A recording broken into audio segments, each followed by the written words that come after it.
Okay, to update the firmware on a 936 board, have your thumb drive handy with the current software. Unplug the battery connector from the board, and up here in the USB slot, you'll see there's a little plastic jumper there off to the left. Pull it out. It's only on one of the pins, and in there's two pins. Put the jumper back in place onto the two pins. Let me look here real good and make sure I got it right. It's hard to do this and hold a cell phone.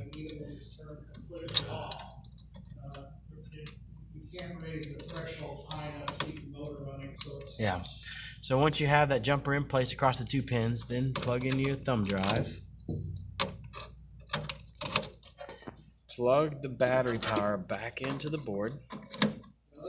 The board is going to actually scan the USB drive and then load the software into the board, and it'll tell you the firmware version here on the board. Once you see the 5.6 firmware on the board, you're finished. So you reverse the process. Unplug the battery connector, power down the board, pull out your thumb drive, and then move the little jumper off the two pins back onto just one of them. And I always put it on the bottom one.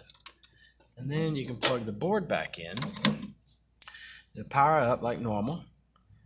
Okay, it'll scan the blue bus. And typically when you change the firmware on another board, it'll give you another E1 error.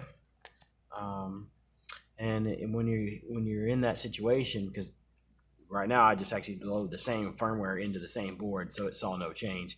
But whenever you see the E1 on the board, quickly press the options button and select the BB by hitting OK, and tell it to scan again, so it dumps out the old software for the for the blue bus slot, and then sees that there's no new blue bus connections, and so then from there you're good. You should be able to learn your board and do all your programming. Okay.